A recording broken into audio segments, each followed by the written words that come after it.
शोधून काढली तिकडे.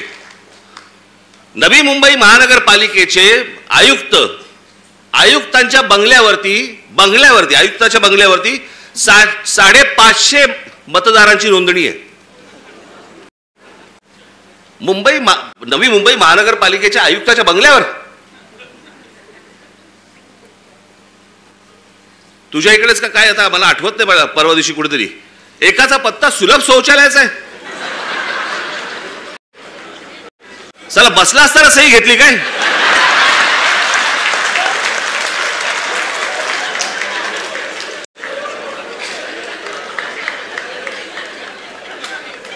काहीही सुरू आहे.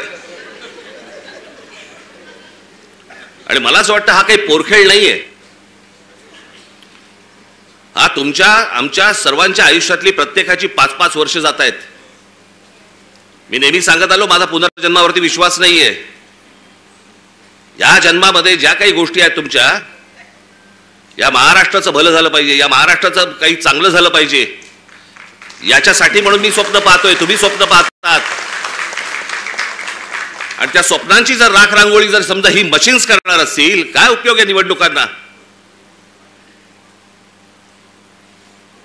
आणि म्हणून मला फक्त सांगायचं आहे की परवाच्या मोर्चाला दणदणीतपणे तुम्ही याच, पण त्याच्यानंतर घराघरामध्ये जाऊन तुम्हाला चेहरे कळले पाहिजेत, कोण मतदार आहेत, कोण उतरतायत, कोण जात आहेत.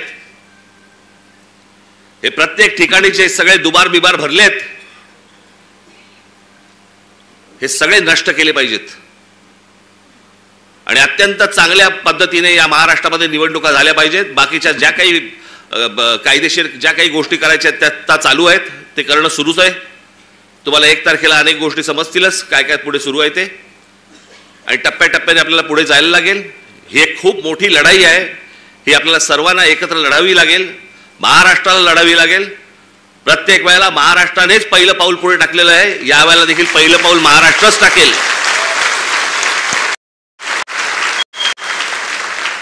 आणि म्हणून तुम्ही सर्वजण संख्येने येत्या 1 तारखेला आपण दणदणीत पद्धतीने सर्वजण तिथे हजर राहाल अशी एक आशा अपेक्षा बाळगतो.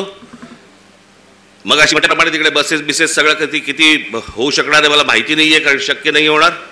त्याच्यामुळे मी स्वतः लोकलने येणार आहे.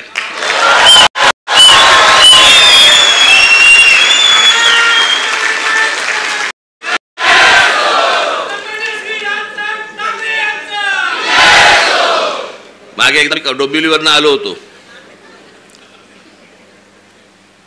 अहो जातानाच मी खूप वर्ष झाली त्याला, बरीच वर्ष झाली त्याला, 3-3.5 तास लागले हो मला डोंबिवलीला पोहोचायला. गचा गचा गचा गचा गचा चालू आहे आपलं तिकडे त्या खड्ड्यामधनं. ट्रॅफिक जॅम, तो सगळा तो तुमचा शिळफाटा. तिथे पोहोचलो की तो शिळफाटा फाट्यावरच मारतो.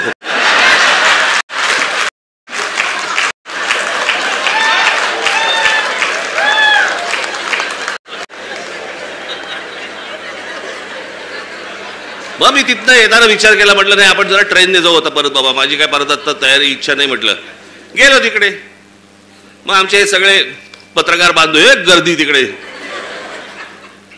बरं तोपर्यंत त्यांना माहित नव्हतं मी रेल्वेने प्रवास ह्याच्या अगोदर केलाय तो. मी जवळपास 2 वर्ष मी जे स्कूल ऑफ आर्टला जाताना मी हार्बरने जायचो. त्याच्यामुळे डबे कुठचे येतात वगैरे मला नीट माहिती होतं. मी उभा होतो, गाडी हळू झाली, मी बघितलं लेडीज डबा, महिलांचा डबा होता. हे सगळेजण ताबाताबात होते, सगळे कॅमेरे बिमेरे पत्रकार सगळे. मी आपलं जाताना फक्त एवढंच केलं, हे सगळेजण त्या महिलांच्या डब्यात शिरले, मी मागच्या डब्यात शिरलो.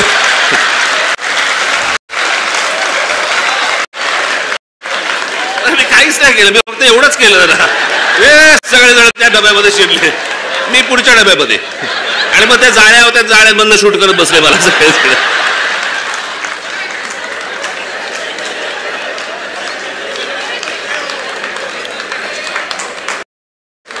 असो, तर मला काय सांगायचंय माझ्या पत्रकार बांधवांना समजलं असेल.